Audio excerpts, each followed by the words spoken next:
Good afternoon. I encourage you to use headphones to better sound. My name is Alexey Borisenko. Today we're going to talk about post-quantum security and how to be prepared for your team for cryptographic transition. We have a web space. I will post some useful links and research there after the session. You can join it. Today we're going to talk a little bit about quantum computers, what it looks like, about quantum safe fundamentals, what actually causes speed up when we work with crypto algorithm, about EU Quantum Act and requirements there, about vulnerable cryptographic algorithm, about PKC standards. At the end I will show you a quick quantum random number generator demo. So we have for today we have three types of computers, quantum computers. It's superconducting, it's trapped ion, and photonic or optical. Each of them has advantages, disadvantages. Let's have a look what's current usage. For example, for superconducting, it's mostly used for NIST processors, for chemistry simulations. Trapped ion, it's highly fidelity quantum experiments, error correction. Photonic optical used for boson sampling, quantum communication, and also here is a table with number of current qubits. It's a highly important part here because based on number of qubits, on logical physical qubits, we can talk about whether quantum computers can break current encryptions or not. For now we have the following numbers for superconducting. It's from 256 up to 1000 physical qubits. It's not logical yet. And we have like 5-year outlook. Prediction is 10,000 physical qubits.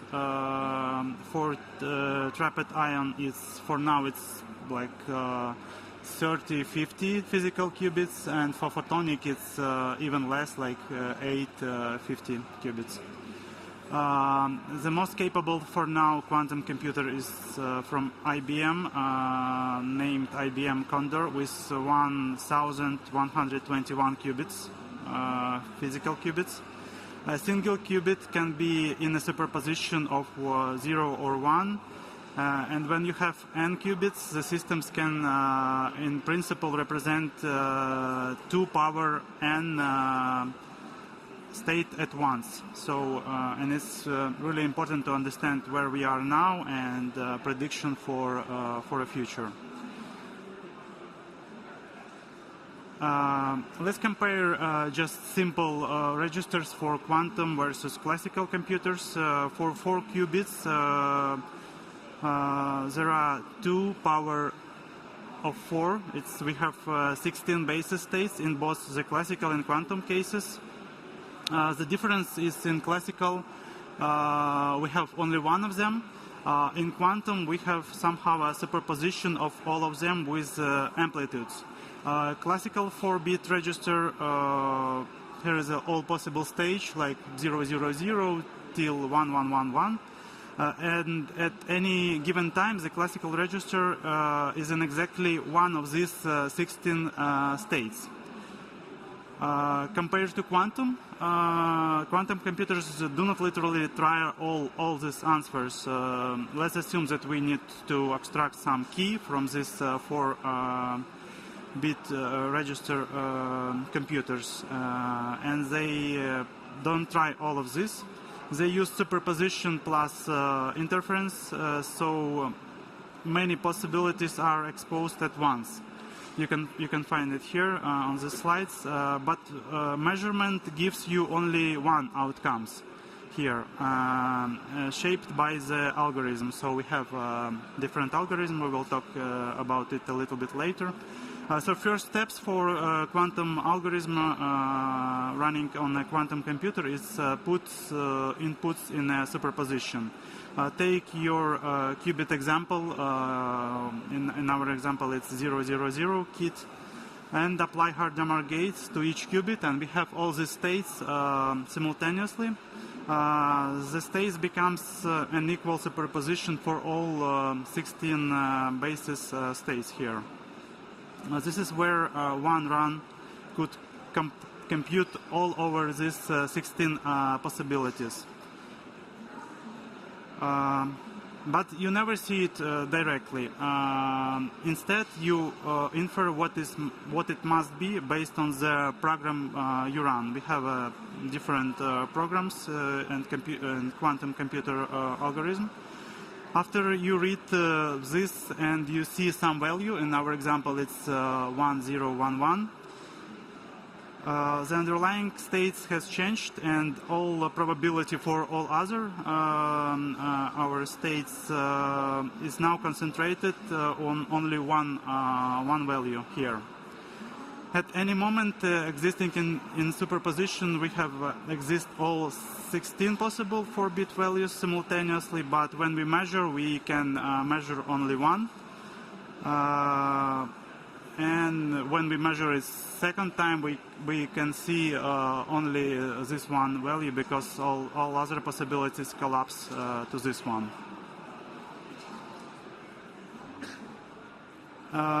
It's a simple block sphere.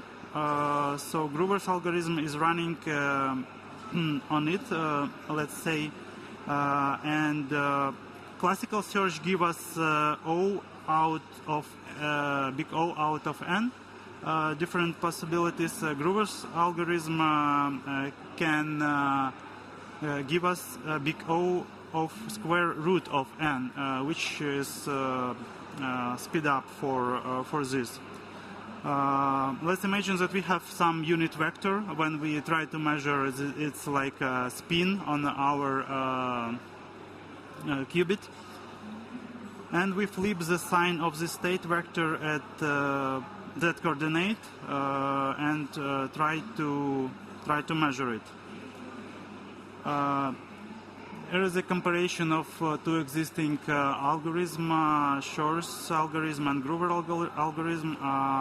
Shor's algorithm was invented in 1994. It's 32 years ago by Peter Shor, and it's older than many crypto investors and NFT creators. But it's as you can see from this table, it can cause exponential speed up, and main target for Shor's algorithm is RSA and public key crypto.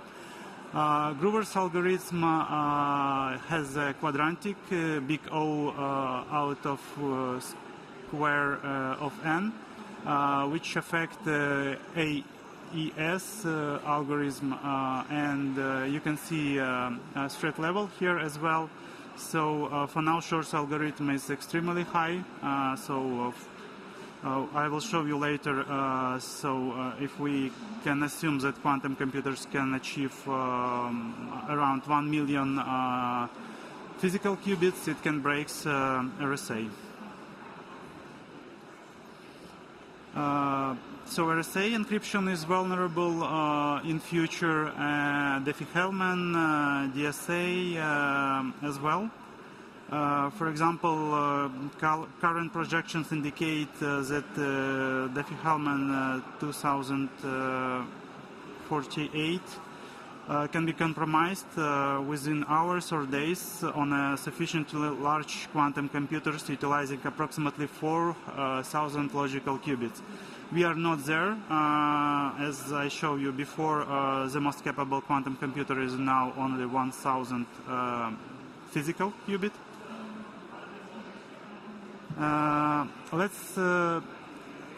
Let's have a look on this qubit growth estimation. So you can find a few parameters here, like optimistic for 400,000 qubits. We are almost here. So we have around 1,000 physical qubits, and you can find a few graphics for example, if qubits double every 9 months, or if qubits double every year, or if it's doubles every 2 years.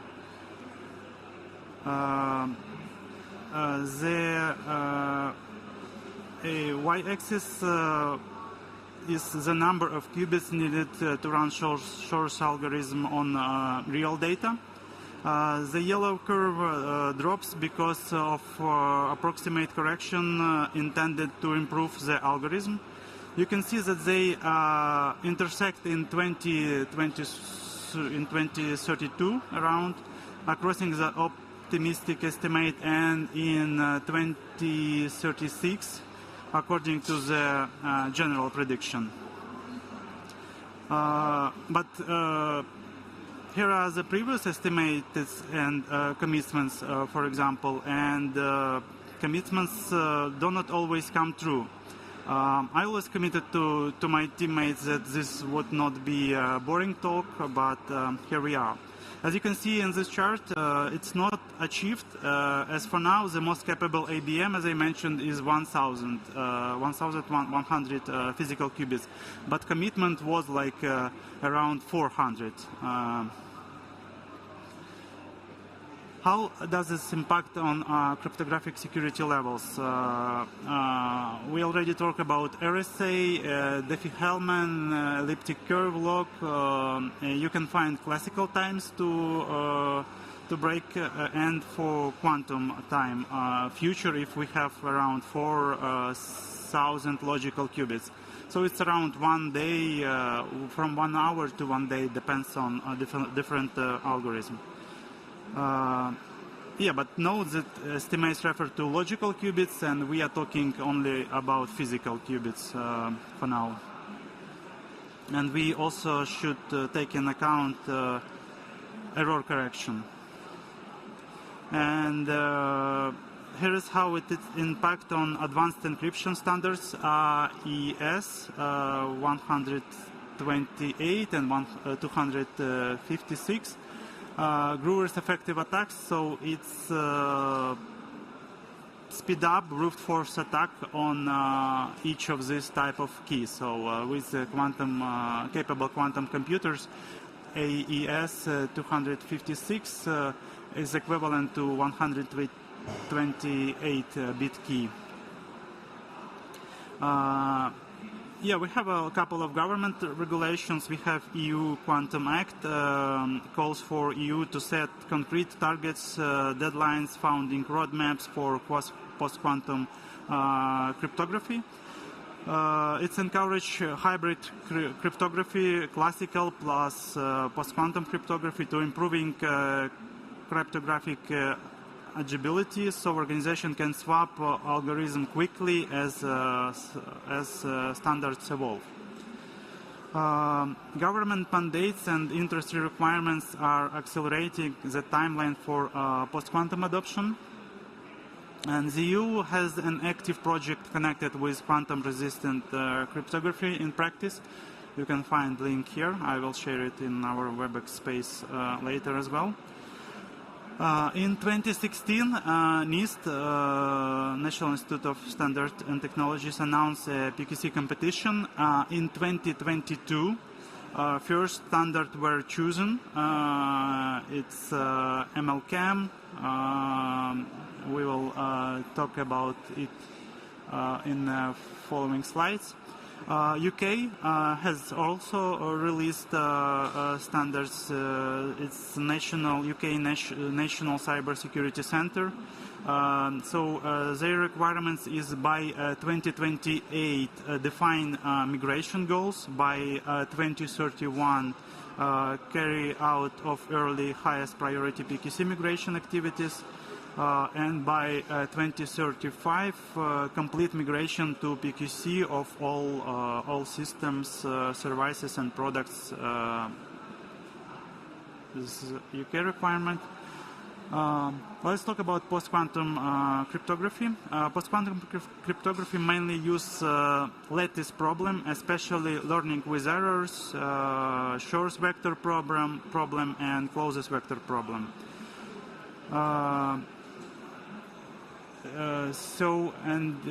We should take in account that essentially, if you can solve one of these problems, then that provides a solution for all of others as well.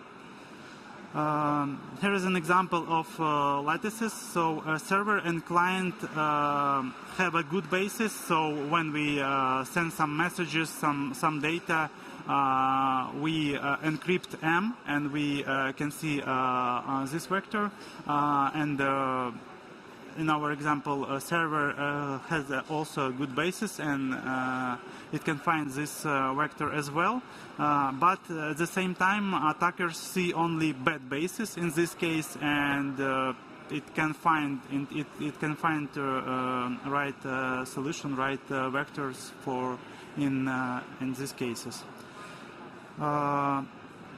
It's important to understand current context. Since we already have quantum computers, in 2025 there was a research that breaking 6-bit elliptic curve, and it was like just a demonstration. Of course, in real world we don't have 6-bit key, but the main idea here is it works, and it speed up this brute force attack. We also have Psi Quantum here. They developed active volume that architecture could potentially reduce the gates needed for elliptic curve by 80%. And the last one, but not least, there was recently published research showing RSA 2048 could be cracked in under a week with a fewer than 1 million qubits. So before there was other estimation, but now we just need only 1 million noisy qubits. So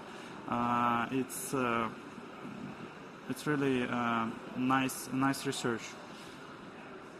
We talk about NIST standards, and as I showed you before, there was a finalist, and 3 out of 4 finalists was based on this one, lattice-based encryption that we talk when we share and work with lattice. We have ML-KEM, we have ML-DSA, we have SLH-DSA, different standards with different key size as well. And let's just compare 2 standards. In our case, we have elliptic curve cryptography and ML-KEM, and we can find here that they use different mathematical bases. Core formula for elliptic curves Q equal D multiply on P, where Q is a public, D is a secret. In the same case, ML-KEM, we have another formula, and we use special secret S and error vector, which is crucial in this example, because when we add this error vector, attackers cannot decrypt with these errors and fluctuation here. And key size, like in case of elliptic curve cryptography, we have very small, like around 256 bits. In cases with LM-KEM, we have significantly larger key size, 1 up to 2 kilobytes. In ML-KEM, randomness is used to generate noise, so this error vector E. This hides the secret. The noise is what prevents an attacker from using simple linear algebra to solve this equation. In case of elliptic curve, we don't have such. That is why quantum computers potentially can break it.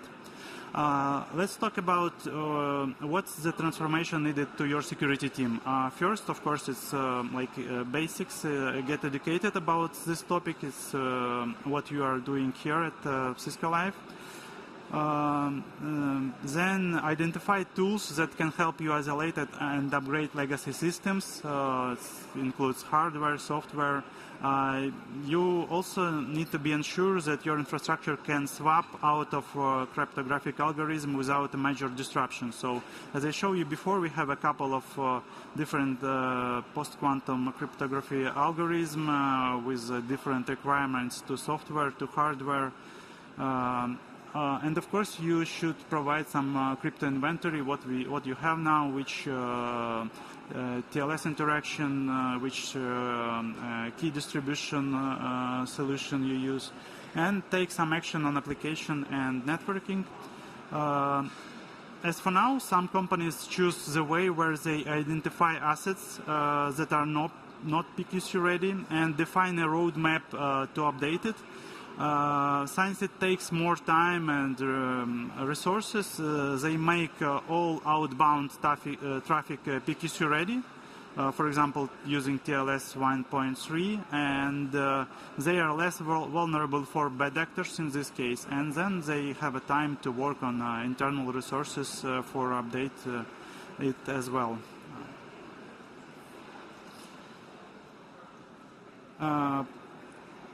Yeah, it's the same that we are talking about. It can also include performance optimization, hardware or software acceleration, and it's important also.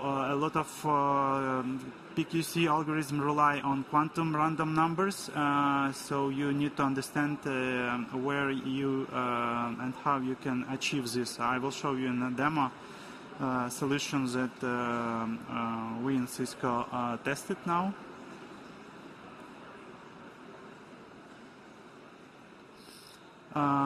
Here is one project that already exists, Open Quantum Safe, aims to support the development and prototyping quantum-resistant cryptography.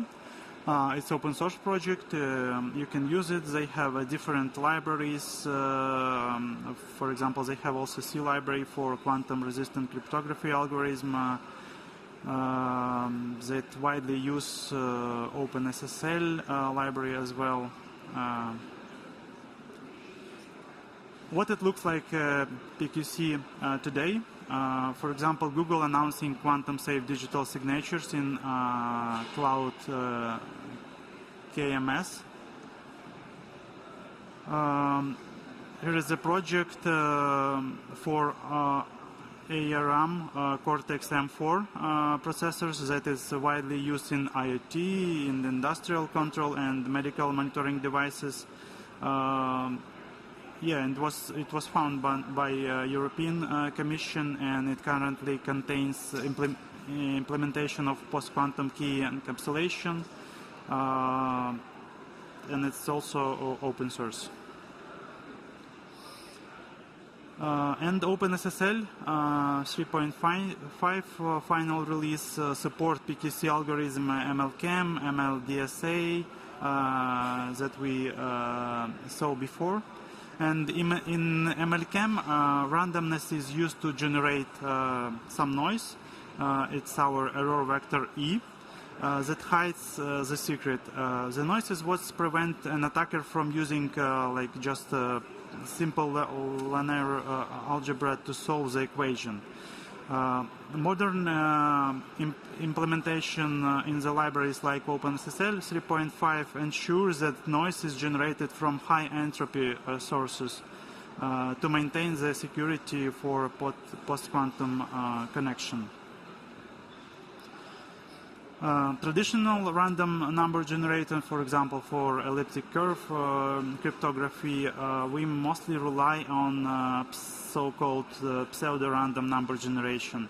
Like it's a deterministic algorithm produce sequences of numbers, and it's predictable because if attackers discover this algorithm and see they can reproduce the an entire sequence.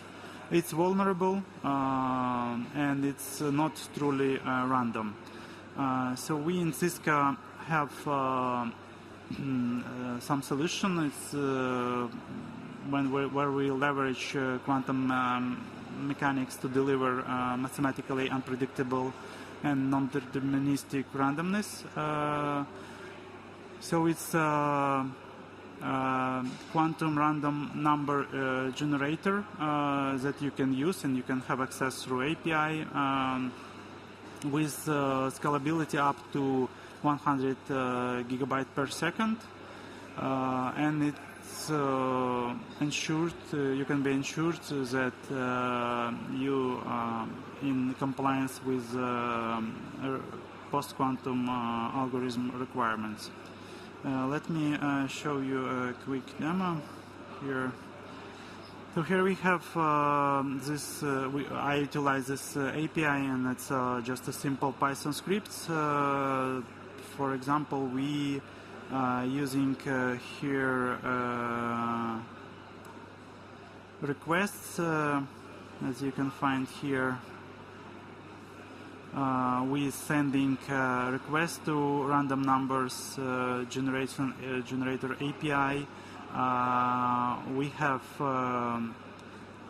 tag, we have ciphertext, we have ciphertext base 64, and we have decryption case. In this case, I used IS 256 with not my local quantum random number generation, but I take it from through API for free.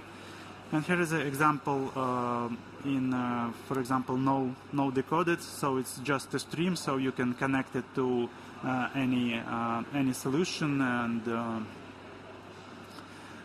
read it, use it for your post-quantum algorithm as well. So it's streamable now, and you can use.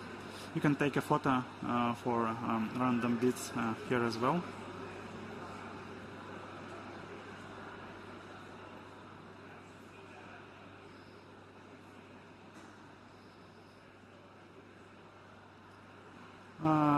Yeah, as you can see in the first part of presentation, we are far away from sufficient quality of logical qubits. This means we are not here, but we should follow government's roadmaps and already existing algorithm as a standards. But important note, if or when we are capable to this quantum computers, it's likely happened to a research institution or commercial companies that relies on the government or commercial companies, and investments in quantum is increases constantly right now also, and we don't know where or when other algorithms are going to be invented. As I showed you before, like Shor's algorithm, Groover's algorithm is like 30 years old, but investments is going now, and we don't know whether somebody invented new algorithm for quantum computers that can break existing elliptic curve or other crypto algorithm with less numbers of qubits. Also, don't forget about cybercrime. This is what happens with AI, for example, when they use models and cloud tools for automate attacks. So in mid-September, Anthropic detected suspicious activities investigation when they just use Claude code for generate different attacks. And Void Link is recently discovered also is Linux-based malware that written using AI coding agent, try a solo AI. And Splunk, a Cisco company, published a CISO report. One of the interesting findings for me was that 83% of survey respondents paid ransom to attackers after ransomware attack. I'm not a technology futurist, but based on what you can see, like this AI features, AI coding agents, quantum computers growing, we can expect that there will be cyber criminals who can use quantum computers to break your legacy application, steal your data, decrypt it. So now ransomware attackers ransom to decrypt data. Future post-quantum bad actors will be able to decrypt the data, and ransom companies to pay not to publish the decrypted data.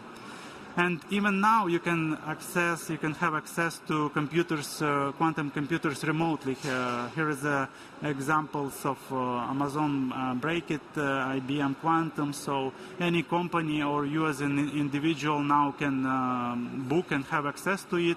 Of course, it's not capable to break anything as for now, but you can find it's pretty decent number of qubits, like 100, 50, and we can assume that cyber criminals can also use this access when it's became more capable with up to 4,000 logical qubits. They can have access to this equipment and decrypt data. So it's like a lot of companies now provide it as a remote access to different quantum computers. Yeah, here is helpful resources. So we at developer.cisco.com here in DevNet we have Quantum Hub, where we usually try to gather all information about protocols, about quantum use, so you can be aware and be aligned with what's going on quantum space. Open Quantum Safe project, open source project, and Quantum Algorithm Zoo. I will post it in our WebEx space as well. Yeah, I'll ask you to fill survey, and thank you.